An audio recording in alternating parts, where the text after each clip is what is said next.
আজি সভাৰ সঞ্চালক মহোদয়কে প্ৰমুখ্য কৰি আৰু এই মঞ্চত উপস্থিত বিশিষ্ট আমাৰ বিশ্লেষকসকল আৰু আমাৰ মঞ্চতে উপস্থিত আছে আমি নথৈ সুখী অনুভৱ কৰিছোঁ। আমাৰ ভূপেন হাজৰিকাৰ গীতৰ ওপৰত মানে মই গৱেষণা কৰি প্ৰথম PhD ডিগ্ৰী এৱাৰ্ড লাভ কৰা আমাৰ ডক্টৰ শংকৰ পাটোৱাৰী ছাৰ আমাৰ মাজতে আছে। গতিকে আমাৰ কাৰণে সৌভাগ্য। আৰু এটা কথা মই অনুভৱ কৰিছোঁ যে আমাৰ নাহেন্দ্ৰ পালন পুথিভঁৰা মিচিং আগম কেলানৰ ইয়াত বিশিষ্ট কবিসকল আজি ইয়াত পথ ধৰা দিয়াৰ কাৰণে আমাৰ সেই পুথিভঁৰাটো আচলতে ধন্য হৈছে আমাৰ মিচিং আগম কেলানৰ।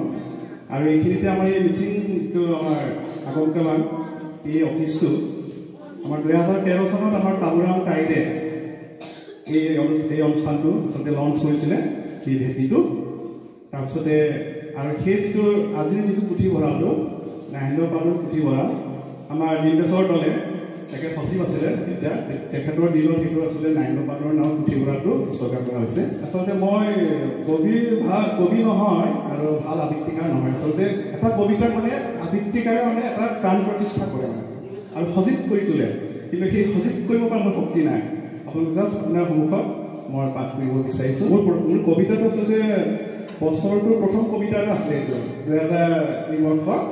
আৰু সেই প্লটটো মই পাইছিলোঁ যেতিয়া আমাৰ হনুমান মন্দিৰত আমাৰ পৰিবাৰৰ সৈতে আমি যেতিয়া সেৱা কৰিব গৈছিলোঁ, তেতিয়া এই প্লটটো এই কবিতাৰ যিটো প্লট সেই প্লটটো মই তেতিয়া আৱিষ্কাৰ কৰিছিলোঁ, তেতিয়া পাইছিলোঁ। আৰু এতিয়া সেই অনুভৱটোকে মই লিখিছিলোঁ তেতিয়া। বছৰটোৰ প্ৰথম কবিতা। হাউলিকে কপিছিল জানা পুৰণি সাজুৰ কোনোমতে সুৰকালো নন হেঁপাহৰ ৰঙেৰে গা বোলাই মই আই পিতৃৰ চৰণ চুই আশীৰ্বাদ ল'লো। সিয়া মন পচাই নতুন বছৰক আদৰি আনিলো। অৰঙে দৰঙে গাঁঠি খুলিব নোৱাৰা বহু বাট মোৰ হেঁপাহৰ নমালা মুখৰ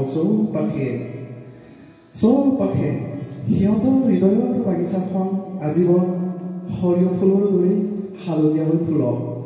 9 বছৰৰ কৰখনত সিহঁতৰ হৃদয়ৰ শিৰলো আশাবোৰ শিমলু হৈ ফুলক। নীল বৰণীয়া হেঁপাহৰ আকাশখনি ৰঙীন হৈ উপচি পৰক।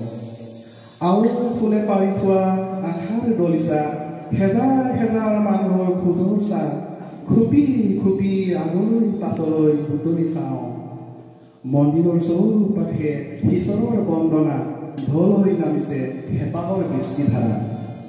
সেউজময় পাৰঘাটত জীৱনৰ নাওখন চপাবলৈ কাৰ কত আশা চাকি হৈ জ্বলিছে, কাৰ কত সপোন ধোৱা হৈ পৰিছে। সঁচাই মন্দিৰৰ বাকৰিত হৰি নামে হাজাৰ মানুহক কেনেকৈ আবিষ্ট কৰি ৰাখে ভাবিলেই দেখিলেই সিয়া মন জোৰ পৰে।